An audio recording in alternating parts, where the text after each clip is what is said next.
muito você enquanto profissional.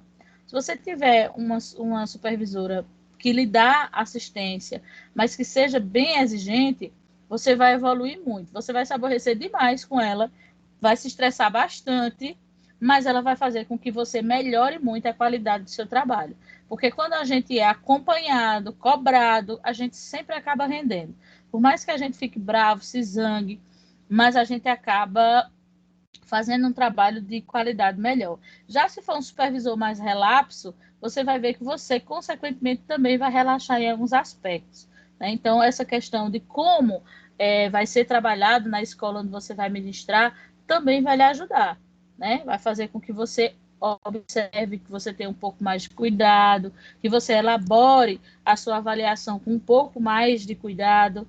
Né? E aí, em algumas instituições, essas avaliações, depois que são produzidas por você, ainda passam pelo aval da equipe pedagógica, que aí ela vai poder analisar e ver que nível é essa avaliação que você está fazendo. Então, tudo depende muito da forma também do lugar onde você está inserido. Né? Você tem aí uma graduação que está sendo feita dentro dos moldes da atualidade, dentro dos paradigmas da BNCC, né? Que a gente é um documento normativo, que a gente precisa se adaptar a esse documento, a gente precisa ter conhecimento sobre ele, porque é ele que vai nortear o nosso trabalho, né, as habilidades que os nossos alunos precisam desenvolver e como eu, enquanto professora, vou fazer para desenvolver essas habilidades. Né? Então, a gente tem aí objetivos de discutir as tendências dos paradigmas e os recursos da avaliação na contemporaneidade, ou seja, a evolução que a avaliação vem tendo ao longo do processo educacional. Então, é um aspecto que tem uma amplitude muito grande para a discussão, porque muitas pessoas têm concepções diferentes sobre o que é avaliar, né? Então, tem pessoas que ainda se atêm muito, e eu acho realmente muito necessário a avaliação escrita. De qualquer forma, a gente precisa passar por essa avaliação escrita, porque é uma maneira concreta de que você realmente mostre como é que está o nível dos seus alunos. Porque nós temos várias outras formas de avaliar. Né? A gente tem formas de avaliar a questão do desenvolvimento dos alunos nas atividades propostas, a evolução desses alunos em relação à questão de leitura, de interpretação, tudo isso você, enquanto professor que vive ao lado desse aluno, você consegue nitidamente ver essa evolução. Mas aí seria apenas a sua visão. A partir do momento que você tem uma avaliação escrita, você pode colocar no papel aquilo que você vem observando. Né? Que Joãozinho não conseguia ler pequenas frases e agora ele está conseguindo ler, que ele consegue interpretar texto. Né? Então, você fala disso, mas quando você tem uma prova escrita, você tem como provar que realmente Joãozinho consegue fazer aquilo que você está dizendo, que você está vendo que ele consegue fazer. Né? Então, querendo ou não, a gente evoluiu muito nessa questão avaliativa, ganhamos muitos pontos com relação a isso, mas a avaliação escrita ainda é uma ferramenta muito importante, principalmente para respaldar o professor, né? Para que você tenha realmente segurança daquilo que foi feito. Quando a gente trabalha na coordenação, eu sempre peço e sempre oriento os meus professores da seguinte forma: quando você inicia o seu ano letivo, faça uma avaliação diagnóstica, né? Verifique em que nível exatamente seus alunos estão, para que você possa direcionar e iniciar o seu trabalho. Porque muitas vezes acontece, quando a gente tem alguns profissionais dentro da educação, que muitas vezes o professor do ano passado fez o que pôde, os alunos são maravilhosos, têm um rendimento muito bom, mas criança e nível cognitivo, ele precisa ter um sequenciamento. Né? Então, vamos dizer que o professor do ano passado foi um professor muito bom, ele fez o que era para ser feito e os alunos estão excelentes. Se nesse ano seguinte ele pega um profissional que não é tão dedicado, que não se preocupa tanto com isso, o que é que vai acontecer? A partir do momento que você não puxa pelos alunos para que aquele conhecimento cognitivo continue evoluindo, ele começa a regredir. Os alunos começam a desaprender, ele começa a esquecer aquilo que ele aprendeu. E aí, quando os rendimentos começam a cair, o professor, na grande maioria das vezes, culpa o professor da série anterior. Ah, mas esses meninos não sabem fazer porque o professor do ano passado não ensinou. Porque o professor do ano passado não fez isso, o professor do ano passado não fez aquilo. Né? Então, quando a gente tem documentado, então eu sempre digo aos meus professores, eu digo, olha, façam uma avaliação diagnóstica, no mínimo, a cada 6 meses. Então, você vai ter aí uma avaliação quando seus alunos chegam, você tem uma realidade a partir do momento que seus alunos chegam. Depois de 6 meses, você aplica a mesma avaliação, não é outra não, porque para você fazer um comparativo, ela precisa ser a mesma, né? E depois de 6 meses, o aluno só vai conseguir fazer aquelas questões se realmente ele tiver segurança sobre elas, que eles esquecem, né? Aí depois de 6 meses você faz a avaliação novamente para verificar. Quando você fizer um comparativo da avaliação de Maria, quando ela chegou, e depois de 6 meses, você tem como verificar o que Maria não sabia quando ela chegou e o que é que ela já consegue fazer, certo? E essa mesma avaliação pode ser feita no final do ano. Você tem aí um quadro que você pode falar individualmente de cada aluno e provar como ele chegou e como ele está saindo. Então, isso serve de segurança para você provar o trabalho que você realizou. E se por acaso a sua turma for para um professor que não tenha a devida responsabilidade, que aí quando ele começar a dizer, mas o aluno não fez porque o professor do ano passado não ensinou.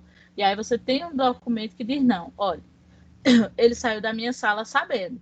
Se você não está continuando o seu trabalho como deveria, isso aí já não é uma questão minha. Mas comigo, ele realmente sabia.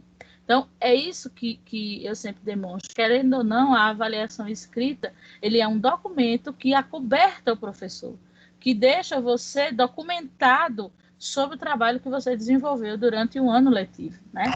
E livra você de um bocado de dor de cabeça.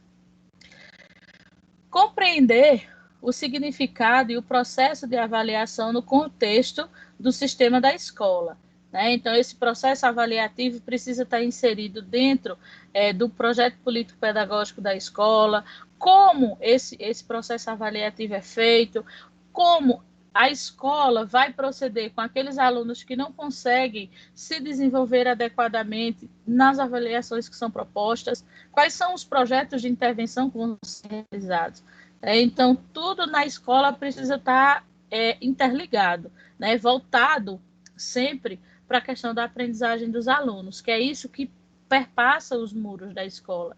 Quando vem uma avaliação externa, são pessoas de fora, são avaliações de fora, e são avaliações que são projetadas para identificar se o aluno realmente sabe, ou se o aluno está chutando, se o aluno fez aleatoriamente, saiu marcando X aleatoriamente, a maioria dessas avaliações são para marcar X, né?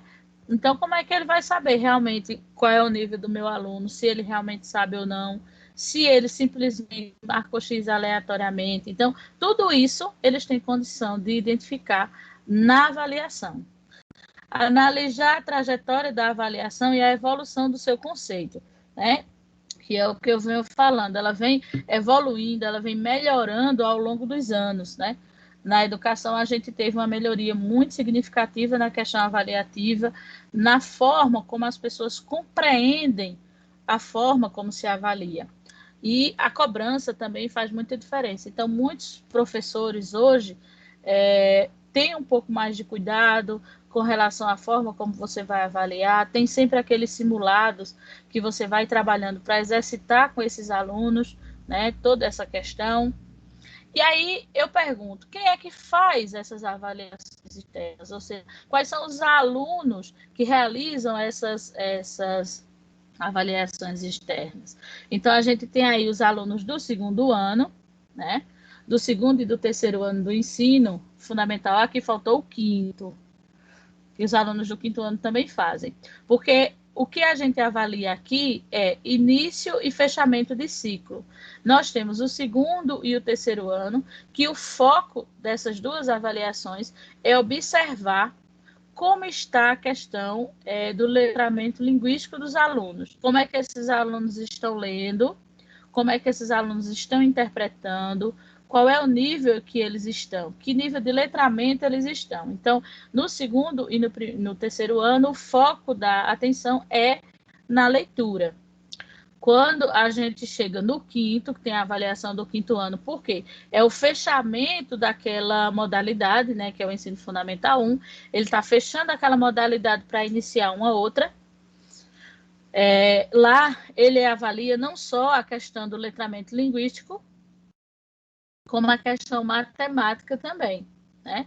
Então, vem vários contextos aí envolvendo tanto esse conhecimento e o letramento matemático. Como é que esse menino faz uma interpretação matemática? Ele sabe ler um problema, ele consegue interpretar esse problema corretamente, né? Então, se trabalha todo esse contexto para verificar se realmente o aluno conseguiu desenvolver as competências necessárias durante a sua caminhada no ensino fundamental 1 e se ele realmente está preparado para ser lançado no ensino fundamental 2.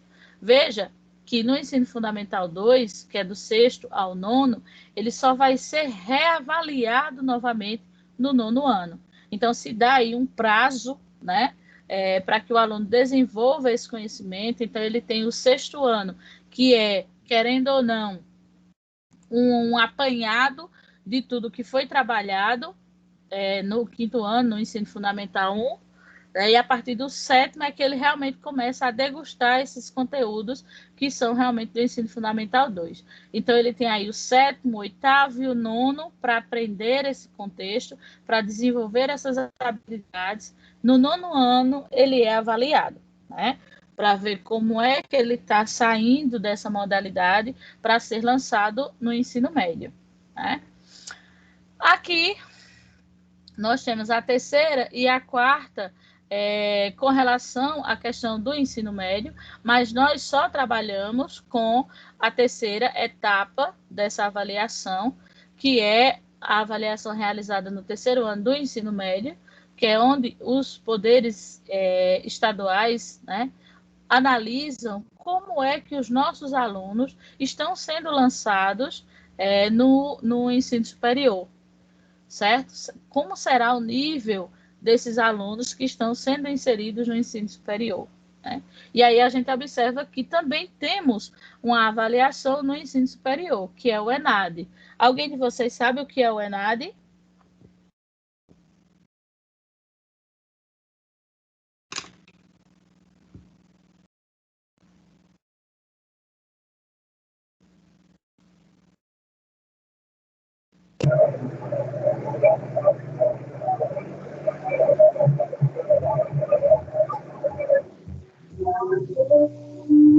O que é o ENAD?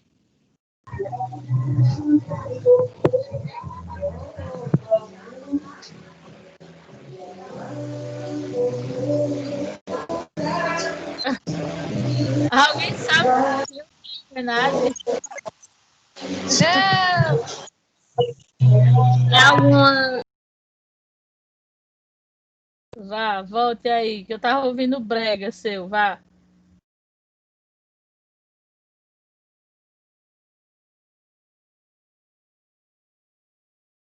Espera aí, professora, que eu vou pesquisar na internet, viu? O quê? Chute! Me diga o que é o ENAD e a gente discute o que é, mulher. Vai, Eu não O Lucineide. conhecia esse ENAD é momento ainda, o não. ENAD é um É o exame Exame Nacional de nacional de Educação. desenvolvimento dos estudantes, não é isso?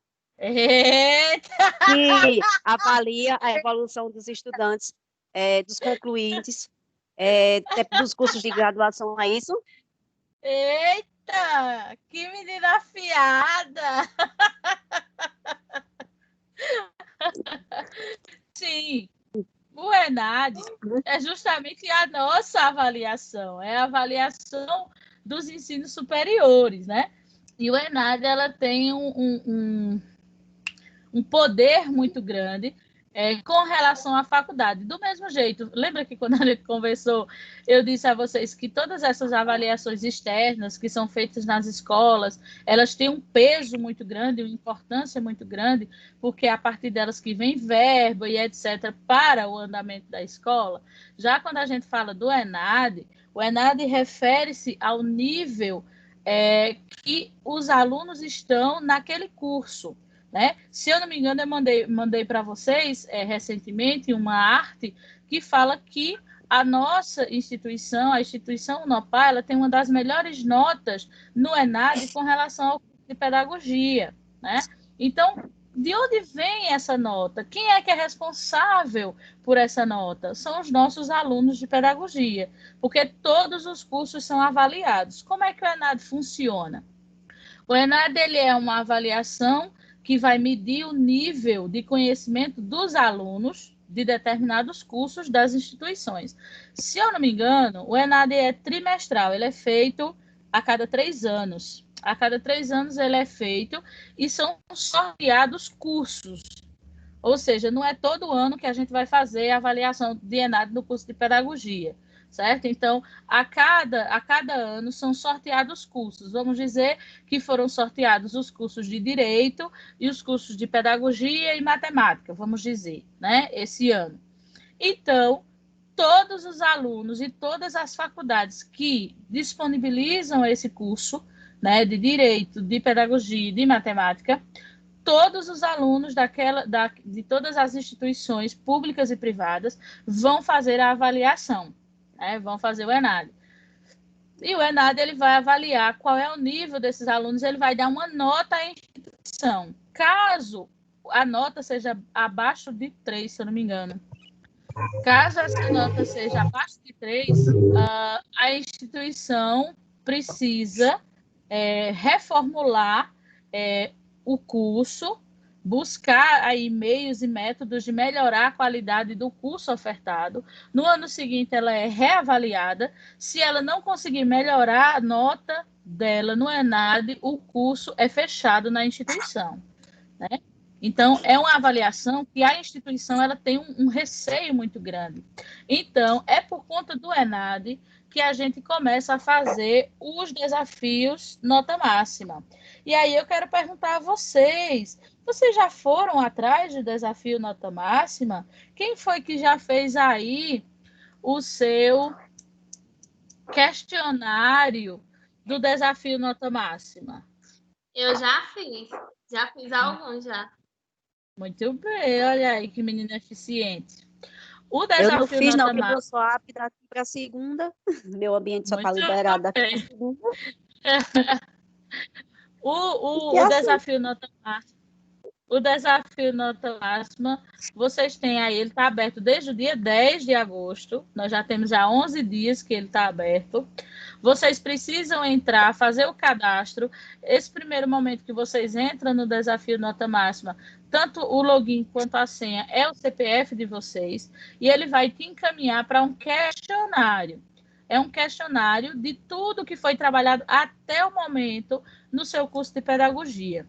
E você vai responder, certo? A partir das respostas que você der, ele vai observar quais são as áreas que foram trabalhadas até o momento onde você sente maior dificuldade, ou seja, onde você errou mais, onde o seu resultado não foi bom.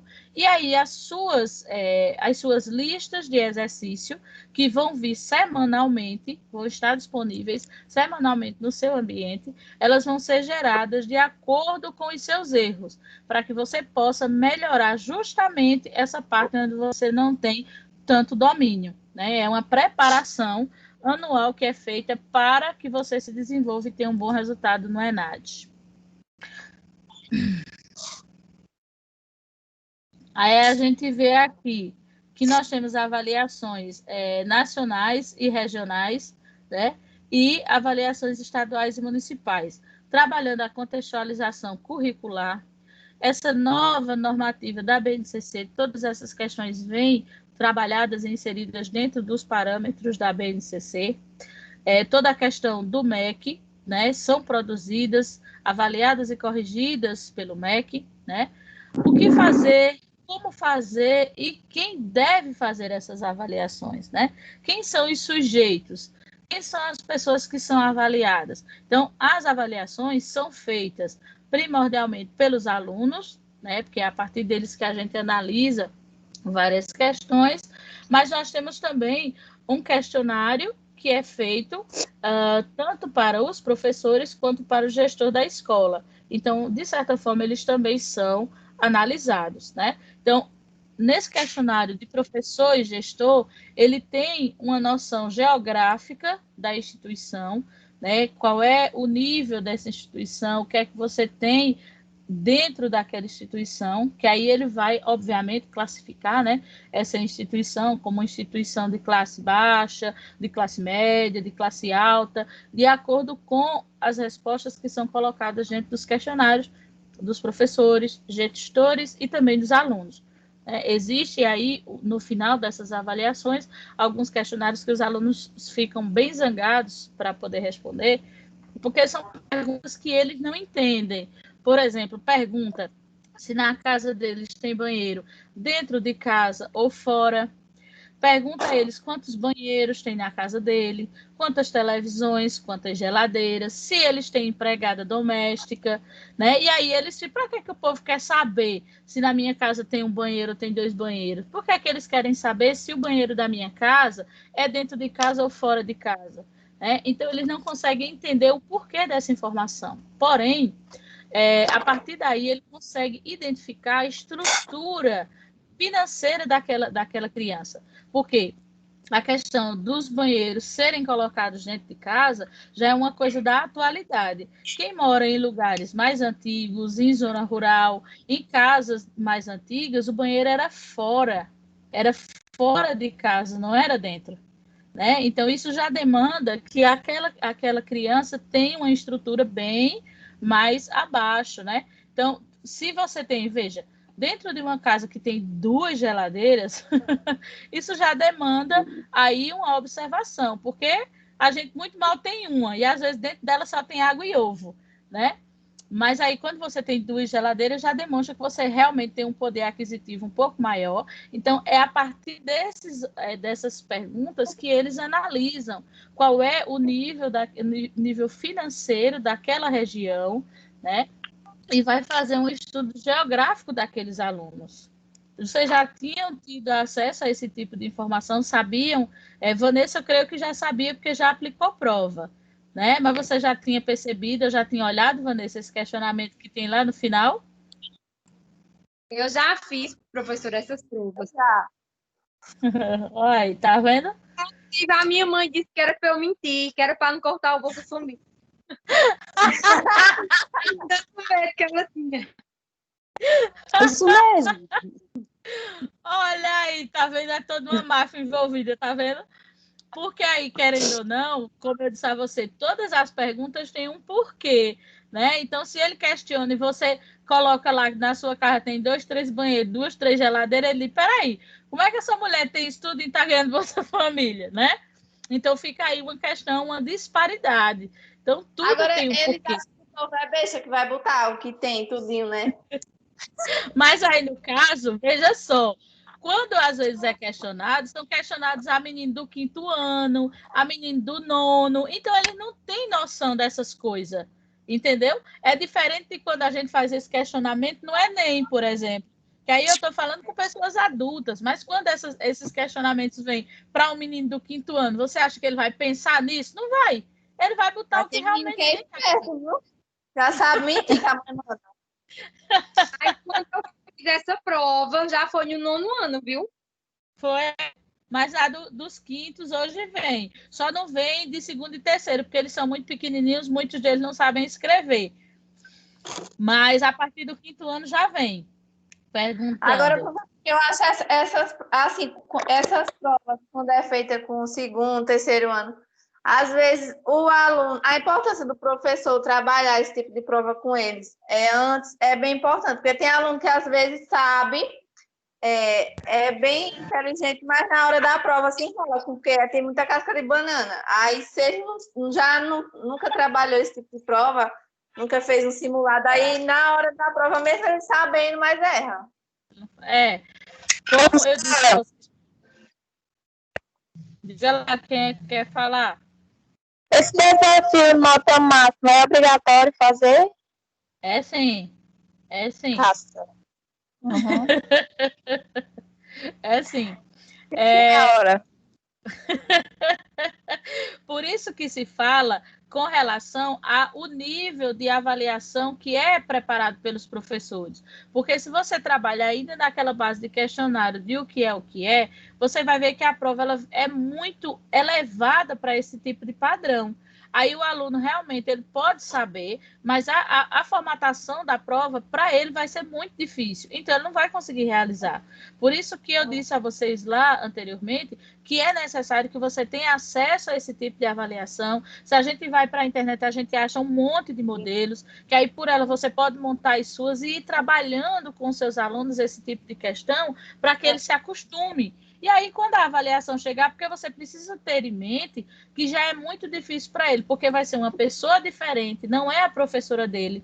Então, isso já deixa a criança extremamente intimidada, né? Então, ela não vai perguntar, ela vai ficar desconfiada. Se fosse a professora, ele iria chamar, ele iria perguntar, mas não é a professora dele. Então, se além disso, ele, de toda a pressão, está fazendo uma prova, ele ainda tiver que se adaptar com um modelo de prova diferente, fica muito complexo para ele.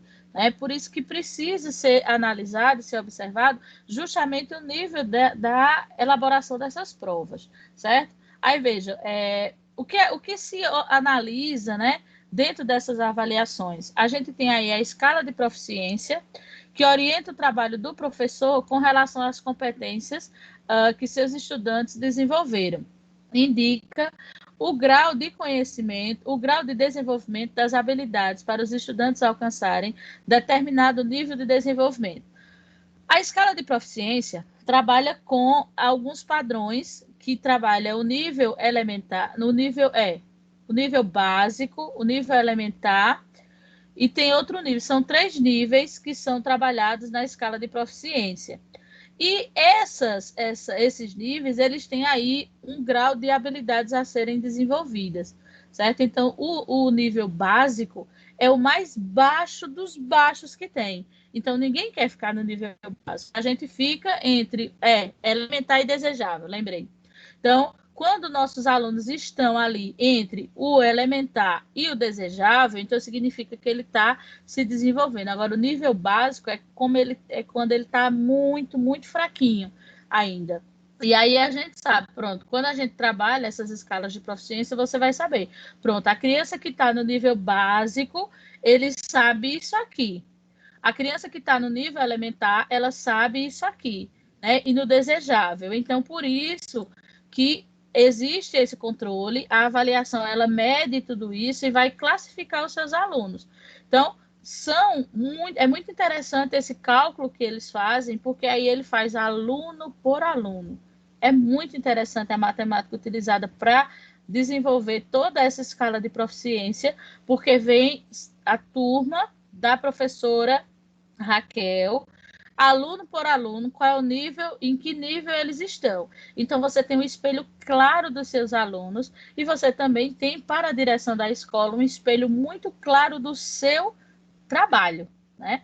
Então, por isso que essas avaliações são muito importantes e precisam ser muito bem trabalhadas antes pelo professor, né? Ele precisa desenvolver bastante esse contexto para que o aluno mostre um bom resultado, né? E esse padrão de desempenho, os padrões de desempenho constituem uma caracterização das competências e habilidades desenvolvidas pelos estudantes em determinada etapa da escolaridade em uma disciplina ou área de conhecimento específica, né? Que é justamente o desempenho que deve ter de acordo com o seu nível cognitivo. Como é que ele está, qual é o padrão de desempenho que ele vai desenvolver até aquele momento. Uau! Cansei. Vamos corrigir? A nossa primeira questão da atividade de hoje diz o seguinte: a avaliação é uma ação didática complexa e multifacetada. Deixa eu entrar aqui. Ok. onde temos uma unidade escolar, a avaliação da aprendizagem, na unidade escolar, a avaliação da aprendizagem, a avaliação institucional que se relaciona ao coletivo escolar e não apenas ao aluno e à avaliação do sistema escolar, que acontece ao analisar um conjunto de escolas, as avaliações externas. Analise as afirmações como verdadeiras ou falsas. A avaliação, portanto, deverá relacionar a alguns pontos específicos como, veja, aqui ele fala dos vários tipos de avaliações que a gente tem, né? Ela é uma ação didática complexa e multifacetada, porque depende de várias facetas para que ela realmente tenha um bom resultado ou não. E aí a gente tem vários tipos de avaliação, que é a avaliação institucional, que é a avaliação interna, que é feita dentro da sala de aula, que é a avaliação externa, que vem de fora para avaliar os seus alunos, né? Então, sobre a avaliação, está relacionada a uma concepção pedagógica, pois a avaliação externaliza a forma como compreendemos o processo de construção do conhecimento. Isso é super verdadeiro, certo? Então, é a forma, né, uma concepção pedagógica que faz essa avaliação, ela que coloca para fora, que externaliza o que realmente o aluno conhece, o que conhecimento ele tem, o que foi que ele conseguiu construir ao longo do processo, certo? Na segunda frase, relaciona-se com as formas de interação entre professor e aluno, porque se a prática docente é autoritária, a avaliação será classificatória e seletiva. Esse também está bem correto, certo? Olha, já botou o que não devia aí. Oh, meu Deus. Certo, fique quieto no seu canto, né? Ela relaciona realmente essa questão, né? Porque a avaliação precisa ser uma relação entre professor e aluno. Por quê? Porque ela demonstra que tipo de prática eu estou desenvolvendo, se aquela prática pedagógica realmente está conseguindo ser satisfatória para o aprendizado do meu aluno. Então, a avaliação seria uma via de mão dupla, né? Servindo aí para os dois.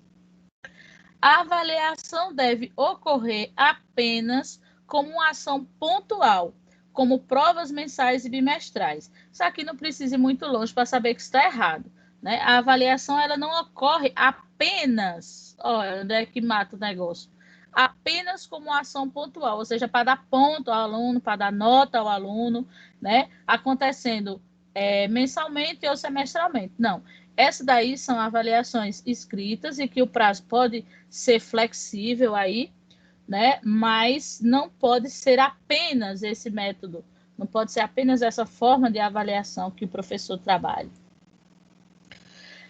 Ela é funcional e orientada, o que implica em compreender que sua função e o desenvolvimento integral das capacidades e habilidades dos alunos. Isso aqui está muito, muito correto, né? Ela é funcional, ou seja, qual é a função dessa avaliação, né? A função dessa avaliação é mostrar o nível de aprendizagem dos meus alunos, né? E ela é orientadora. Ela é orientadora para quem? Ela é orientadora para o professor. Porque a partir do resultado daquela avaliação, o professor orienta a sua prática pedagógica. Porque se eu tenho uma turma de 30 alunos, eu estou fazendo o trabalho e eu acho que eu estou arrasando, né? Que eu sou a própria Xuxa para o meu menino. Tudo beleza. Só que quando eu vou fazer uma avaliação, eu tenho um nível muito baixo. Então, tem alguma coisa acontecendo, certo? Então, se eu tenho aí, dos meus 30 alunos, eu tenho aí uns 18, 20 e poucos que não estão conseguindo aprender, tem alguma coisa muito errada na minha prática. Então, eu posso estar pensando que estou fazendo o meu melhor, mas eu não estou. Por quê? Porque eu não estou conseguindo me comunicar com os meus alunos.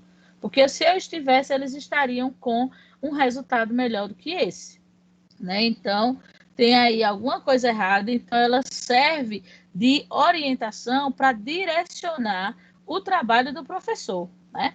Então, ela serve para identificar o nível que os alunos estão e servem também para orientar o trabalho do professor. Sempre tem duplo sentido, do professor para o aluno e vice-versa. porque a avaliação também apresenta importantes dados sobre a prática docente e como ela pode ser aprimorada, que foi o que eu acabei de dizer. É dessa forma que a gente identifica, né, como é que está funcionando o nosso trabalho, se realmente a gente está conseguindo se comunicar com os nossos alunos, será que a gente realmente está conseguindo fazer com que esses alunos compreendam o que a gente está passando para os nossos alunos, né? Então, no caso, a resposta correta para essa questão seria a letra A, né? Onde a gente tem aí apenas a terceira frase sendo falsa e as demais sendo corretas. Na segunda questão diz assim: assinale a alternativa cujas palavras darão sentido ao parágrafo. A avaliação formativa possibilita que o professor acompanhe e interfira dialogicamente no processo de aprendizagem do aluno, a fim de que ele atinja os objetivos esperados ou melhor, não visa somente resgatar como prática avaliativa a função formativa e processual, mas também o processo de ressignificação da avaliação, né? Então, essa avaliação formativa possibilita que o professor tenha condições de acompanhar a evolução desse aluno, que ele consiga interferir, né? Que ele consiga dialogar com o processo de ensino-aprendizagem dos alunos, que eu consiga ver onde eu estou pecando, onde é que os meus alunos tiveram o índice mais baixo, vamos dizer assim. Eu fiz a semana avaliativa e em português eles tiveram um rendimento muito bom, em ciências eles tiveram um rendimento muito bom, mas em história não foi tão bom assim. Então, peraí, foi o que aconteceu? Se eu consigo me comunicar em português, o que é que está faltando que os meus alunos não estão conseguindo entender história? Né? Já que você é a professora de todas as disciplinas. Só que aí a gente observa o seguinte: nós, enquanto seres humanos, temos as nossas preferências. Então, eu, particularmente, eu gosto muito de matemática, gosto muito de história. Eu não gosto de geografia. Não gosto de geografia, não gosto de português. Eu sei o português estritamente necessário para a minha sobrevivência, mas não é uma coisa que eu goste de estudar. Então, obviamente, se eu for dar aula aos meus alunos, para mim será muito mais prazeroso planejar uma aula de história, planejar uma aula de matemática, porque é a disciplina que eu me identifico. Então, quando eu for preparar minha aula de português, a minha aula de geografia, não vai ser tão prazeroso para mim assim. Então, acontece da gente fazer o limite, ou seja, da gente fazer o estritamente necessário, né? Por quê? Porque a gente mesmo não se identifica com aquela disciplina. E isso acaba transparecendo para os alunos, né? Então, as disciplinas que você se agrada, que você tem mais habilidade, você acaba produzindo uma aula melhor, você acaba dando uma aula melhor, porque você gosta daquilo que você está passando para os alunos, né? Então, precisa ter cuidado com relação a isso aí, né? Se essa falha, onde é que está essa falha, né? A fim de que atinja os objetivos esperados, ou melhor, que não vise somente resgatar essa prática avaliativa, né? Ou seja, não seja apenas para dar nota ao seu aluno, que ela tenha uma função melhor, uma função diferenciada. Sendo assim, a resposta certa para essa questão seria a letra A, a nossa segunda questão. E na terceira, ao desenvolver seu trabalho pedagógico na perspectiva formativa, o professor não se preocupa prioritariamente em atribuir nota aos estudantes, mas em observar e registrar seus percursos durante as aulas, a fim de analisar as possibilidades de aprendizagem de cada um e dos grupos como um todo. Então, esse trabalho avaliativo, numa avaliação formativa, serve para que você analise a evolução gradativa do seu aluno individualmente e também do grupo como um todo. Como é que a minha turma está, né? Então, a gente convive muito tempo com esses alunos e a gente consegue fazer um mapa conceitual de cada um dos alunos. Eu sei que Joãozinho consegue ler pequenas frases, mas tem dificuldade de ler texto, que às vezes ele fica nervoso, ele não consegue fazer, mas que Joãozinho é muito bom em matemática, ele consegue somar, ele consegue subtrair. Então, você convive com esses alunos, você tem possibilidades de dizer em que nível cognitivo eles estão e tentar direcionar o seu trabalho para chegar ao maior número de alunos possíveis. Indique as alternativas abaixo como verdadeiras ou falsas, seguindo aí a atividade e instrumentos elaborados em uma perspectiva formativa. O que é que eles permitem? Né? Permite planejar e replanejar os processos de ensino de acordo com as apropriações cognitivas do aluno. Isso está ok, certo? Então, eu consigo, né, se eu estou trabalhando uma avaliação numa perspectiva formativa, o meu intuito é planejar. Se eu estou vendo que aquilo não está dando certo, eu preciso replanejar os processos que eu estou desenvolvendo, né, para tentar fazer com que os meus alunos se apropriem daquele conteúdo, que eles realmente aprendam aquele conteúdo. É esse o foco da avaliação formativa, é transformar as informações em conhecimento. Pensar possibilidades de intervenção junto aos alunos sobre os conteúdos que eles ainda não aprenderam. Eu acho muito interessante essa frase, quando ela fala pensar possibilidades de intervenção junto aos seus alunos. Como seria essa intervenção? A quem você iria pensar e se agrupar para realizar essa intervenção? Certo? Então, nesse momento, é quando você precisa do apoio da equipe pedagógica, você precisa da sua supervisora, você precisa da equipe de direção para lhe ajudar a pensar o que é que eu vou fazer, quais são as atividades paralelas que eu vou desenvolver para tentar fazer com que meus alunos aprendam, né? Qual é a intervenção que vai ser feita, que projeto a gente vai desenvolver, quem pode me ajudar, né? Então, todo mundo está envolvido. Lembre-se sempre, o aluno não é só seu, o aluno é da escola. Então, se a vitória vem, é de todos, mas se o problema vem, também é de todos. Não é um problema só seu. Aquele menino não é só seu, ele é da escola como um todo.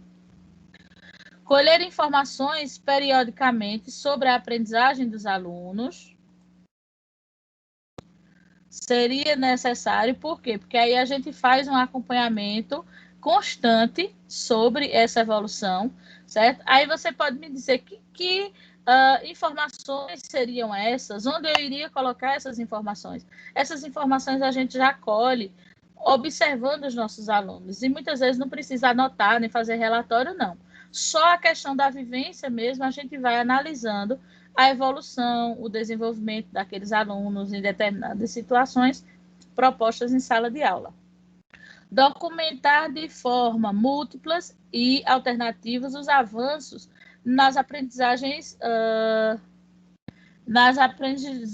discentes, né?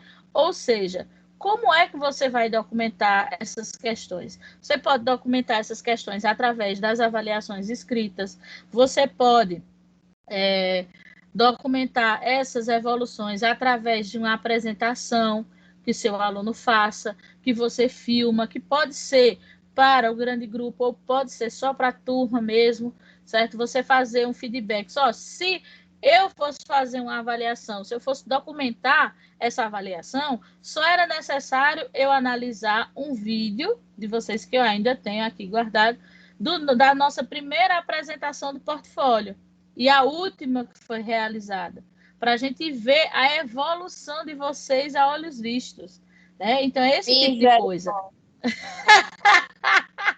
São documentar situações, não é? Isso passa do que é escrito. Então, assim, a gente fazer um ditado ou fazer um concurso de poesia, alguma coisa que o professor é extremamente criativo, para que esse aluno se apresente, você grave, guarde esse arquivo, depois de um certo tempo você faz uma atividade semelhante, coloca o seu aluno nessa mesma realidade e filma para você ver a desenvoltura dele na apresentação, a fala. Tudo isso é evolução da aprendizagem e tudo isso acaba sendo registro.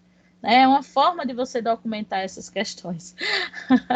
Traçar planos e estratégias paralelas e reforços da aprendizagem, ou novas práticas que reforcem a apropriação do conhecimento pelos alunos.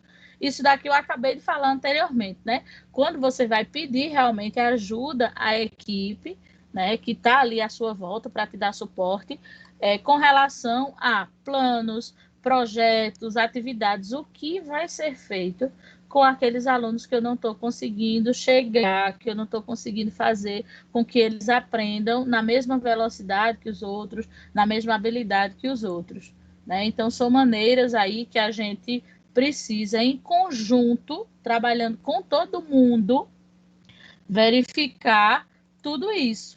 Como é que isso vai ser trabalhado? Como é que a gente vai fazer esse trabalho? Quem vai me ajudar? Porque muitas vezes você tem uma turma de vários alunos, 30, na maioria das vezes a gente tem de 20 a 30 alunos para tomar conta e dar conta, e você sozinho não consegue. Como é que eu vou cuidar de 20 meninos, de 25 crianças e ainda fazer um trabalho paralelo com esses 5? Então, você precisa aí da ajuda da equipe pedagógica que está lá para lhe apoiar. Como é que eu vou fazer essa questão, certo? Então, essas pessoas precisam lhe dar apoio, precisam te dar suporte quando você for trabalhar com esses projetos, com essas atividades diferenciadas. Tudo isso precisa de apoio. Você sozinha não vai conseguir fazer tanta coisa como se você fosse ajudada pela equipe, né? Então, todo mundo ali está junto, sempre lembrando que o aluno não é só seu, certo? É muito importante frisar isso, porque principalmente quando os alunos dão trabalho, eles são só nossos. Quando acontece alguma coisa boa, ele é de todo mundo, né? Não, quando está fazendo alguma coisa de errado, diz assim, o aluno de Vanessa está dando trabalho, o aluno de Ednete está aqui armando briga.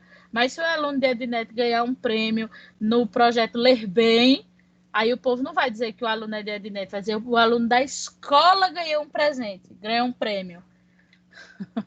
Então, existe muito essa diferenciação. Então, é interessante que todo mundo entenda que o aluno é de todo mundo, ele é da equipe docente. Por isso que qualquer professor dentro do ambiente escolar que vê o seu aluno fazendo alguma coisa errada tem sim autonomia e autoridade para repreendê-lo.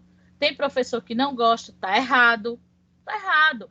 Por quê? Porque se o aluno está fazendo alguma coisa errada, é direito de qualquer pessoa que está dentro da escola de repreender. Lei, não faça isso não. Não jogue água aí não. Não mexa com o colega não. Por que ele só pode ser repreendido pelo professor? Não, ele pode ser repreendido por qualquer pessoa que faz parte da escola, desde que ele esteja fazendo alguma coisa de errado, né? Então, por isso que é necessário que todo mundo entenda, né, que o aluno ele é de todos que estão ali. Então, todas as pessoas podem ajudar na hora da educação desses meninos. Até porque tem sei, professor que nem diga. solta, tem professor que solta os alunos e não se importa, não. Os alunos pintam o sete na escola e eles não estão nem aí.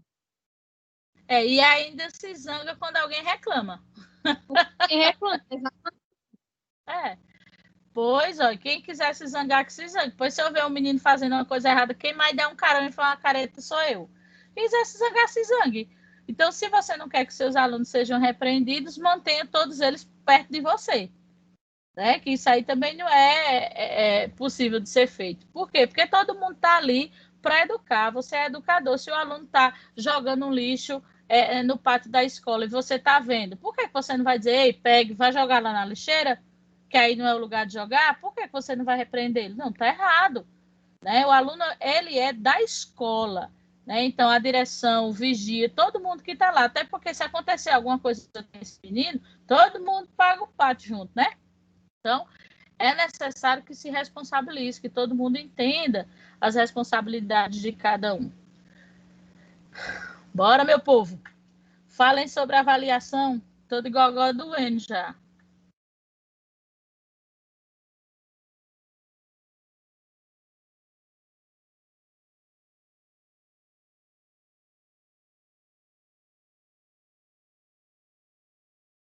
Todo mundo mudo. Tá vendo? Vocês estão tão quietas, vocês nunca foram assim. Somos comportados, professor. Sei, tô entendendo. Olha, uma de vocês aí, por favor, tire foto da nossa tela, porque para mim as imagens de vocês não aparecem. Eu não sei por quê. Só aparece o nome. Tá todo mundo com a câmera fechada? Acho estranho. Eu só vejo a mim, não vejo mais ninguém. Ó, o povo aparecendo. Ó, no meu não aparece, não. Tire foto, bota no grupo da imagem de todo mundo, que aí depois eu preciso prestar conta. Ainda tem mais essa. Olha, oi. Tá faltando ainda, gente. Abrir a câmera. Tá. Eu não vejo ninguém. Eu sei que tá Vanessa Raquel, Bruna Raquel, Elisângela, Eduarda, Cristiane, Ednete, Claudiana e Sandra. São as únicas que eu vejo e mesmo assim não vejo imagem, só vejo o nome de vocês. Sim, aí vejam só, quem ainda não foi atrás do Desafio Nota Máxima, se organize, porque esse Desafio Nota Máxima é extremamente produtivo, principalmente para vocês, com relação à pontuação das demais questões. O resultado que você consegue no Desafio Nota Máxima, ele pontua em todas as outras disciplinas, então ele é muito importante, precisa ser exercitado, justamente porque precisa ter um bom resultado quando vocês forem fazer ENAD.